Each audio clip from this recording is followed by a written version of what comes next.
প্রায় 3 দশক পর আইসিসির কোনো ইভেন্ট আয়োজন করছে পাকিস্তান। সফল টুর্নামেন্ট আয়োজন করতে সব ধরনের চেষ্টা করছে পিসিবি। 1800 কোটি রুপি খরচ করে সংস্কার করছে স্টেডিয়াম। চ্যাম্পিয়ন ট্রফির উদ্বোধনী ম্যাচের আগে দেখালো চমক। করাচিতে পাকিস্তান নিউজিল্যান্ডের ম্যাচের আগে দেশটির এয়ারফোর্স ফাইটার জেডের এয়ার প্রদর্শনী। এছাড়াও 5 বছর পর করাচির আকাশে দেখা গেল শেরডিল স্কোয়াড্রনকে।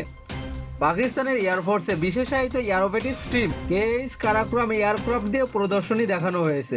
অবশ্যই এই টুর্নামেন্ট নিয়ে পাকিস্তানের উত্তেজনা পরত ছড়িয়েছে উঁচুতে। পুরোপুরিভাবে প্রস্তুত করেছে 3 শহর। আইসিসি ইভেন্ট মানে আয়োজনের ভিন্ন মাত্রা। গেল রোববার লাহোরের ফোর্টে 2017 সালের শিরোপাজয়ী দলকে নিয়ে টুর্নামেন্টের উদ্বোধনী অনুষ্ঠান আয়োজন করে পিসিবি। বর্ণিল আতশবাজির সঙ্গে ছিল শিল্পীদের পারফরমেন্স। তবে সেখানেই শেষ হয়নি। আসরের প্রথম ম্যাচের দিনেও সমর্থকদের জন্য আয়োজন রাখছিল পাকিস্তান ক্রিকেট বোর্ড।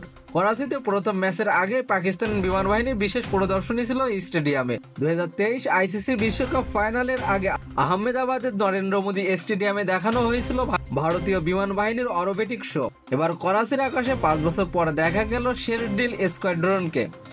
পাকিস্তান এয়ারফোর্সের বিশেষায়িত aerobatics team KH Karakoram aircraft দিয়ে প্রদর্শনী হয়েছে ম্যাচের আগে। এছাড়াও পাকিস্তানের আধুনিক যুদ্ধবিমান JF-17 থান্ডার এবং F-16 ফাইটার জেট এরিয়াল শোর মধ্য দিয়ে রঙিন করেছে উদ্বোধনটি। ডিসপ্লেতে শেরডিল স্কোয়াড্রন পাকিস্তানের পতাকা রঙের বিশেষ প্যাটার্ন তৈরি করেছে। এছাড়া ফাইটার জেটের পাইলটরাও ব্যারেল রো লুপ স্টেপ করে।